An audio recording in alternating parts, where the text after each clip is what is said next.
mën naa wax ni Dallu Koto laa footballé en match contre la SIB parce que dafa ñëw fekk ma regroupement ni ma dama bëgg nga gagnal ma match bi ay rivat laa lay indil tey nga footballé ko rivat yooyu moo tax ma dugal ñaari bi tax Jeanne d'Arc gagné kooku mënu à la Jeanne d'Arc de Dakar ndax bu ñu entraîné ba pare dañu convoqué moom mi yéeg bi kaw Sacré-Cœur bi ko dirigeant yi gisee ni ko kay jël place su Lamine Mboup mun leen mukk si àddina bàyyi leen ko mu prouvé si la prouvé ba tey génnatuma Jeanne d'Arc de Dakar kon kooku man mënuma ko fàtte deuxièmement bi équipe nationale 94 di sélectionné dafa woo Bocandé en Allemagne boobu mu ngi woon foofu ak équipe nationale mu ne ko yaa ngi bàyyi fii le meilleur numéro 10 du Sénégal boo ko jëlulee doo jël coupe d'Afrique mais li yàlla di def bi Bocandé ñëwee jël ma rëccuwu ko donc je pense que ni kooku man mënuma ko fàtte mu nekk sama partenaire à la Jeanne d'Arc de Dakar en tant que joueur avec la coupe d'Afrique maa ngi fàttaliku sunu match contre Raja de Casablanca bi muy dugg à remplaçant dafa ni ma dinaa la wutal penalty effectivement noonu la ko defee mu nekk mag joo xam ne ñun mënuñu ko fàtte ndaxte dafa nekk en tant que entraîneur bi ma nekk coupe d'Afrique avec la génération de Omar Seck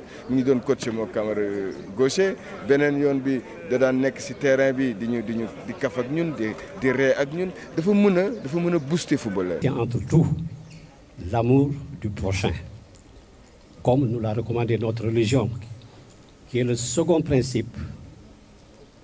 Un seul Dieu, tu aimeras plus que tout, plus que toi-même. Et le second, disait le Christ, qui le suit tout de suite, tu aimeras ton prochain comme toi-même. Si toute l'humanité appliquait ces principes, je crois qu'il n'y aurait plus de problèmes sur Terre. Parce que quand on aime son prochain comme soi-même, on n'est pas médisant. On ne fait pas de tort. Et c'est là vraiment où je voudrais insister. Tout à l'heure, quand nous allons quitter ici, on fera un crochet au domicile conjugal. Il ne faut pas que certains soient un peu heurtés, parce qu'ils vont voir, c'est une pratique cultuelle qui relève de la tradition et il n'y a rien de négatif à cela. La tradition n'est pas figée, elle est plutôt dynamique parce qu'elle se transmet génération en génération. Joseph Koto est né d'un père béninois et d'une mère manjac. Deux traditions, deux cultures qui s'imbriquent l'une dans l'autre. Donc, ce petit pan que vous allez remarquer, le saut, le passage du cercueil, après une brève cérémoniale, ça relève de cette tradition. Nous avons tous perdu un homme de très grande valeur. Toute la vie de Joseph Koto a été consacrée au football. Et ce n'est pas le fait du hasard.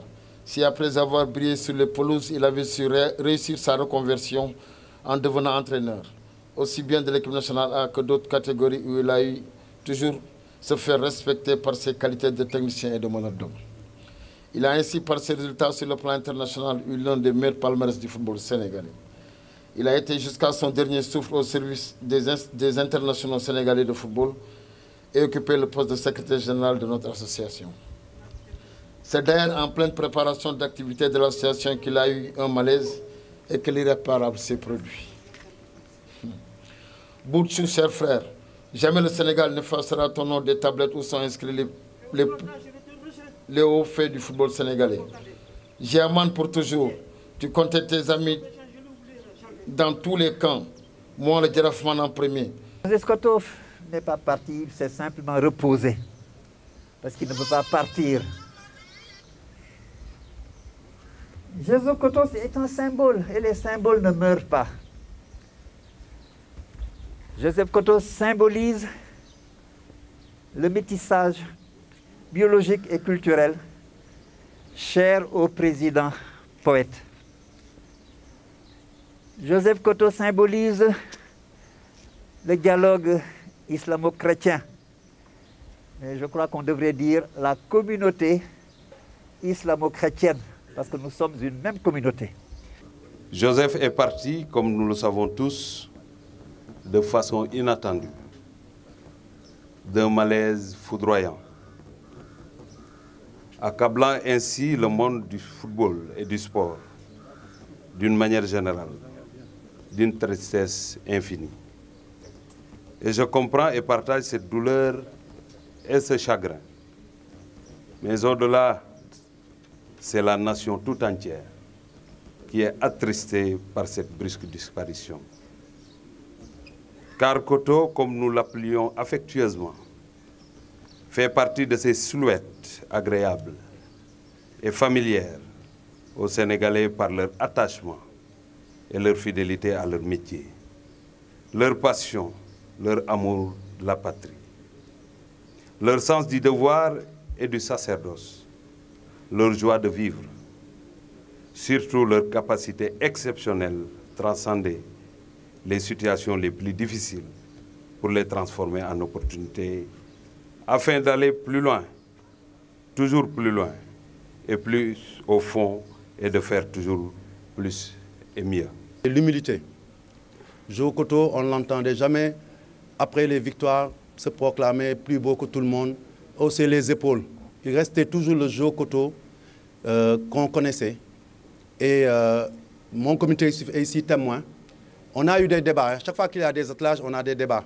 À un moment donné, les gens ont même remis en cause ses diplômes, c'est-à-dire ses qualifications professionnelles.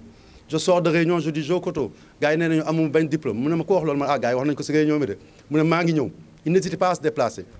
Et quand je viens, je me rends compte que c'était l'un des entraîneurs les plus diplômés de ce pays. Et certains ici ne le savent pas, parce qu'il n'a jamais eu besoin de le proclamer quelque part. Donc c'est ces quelques mots que je voulais partager avec vous.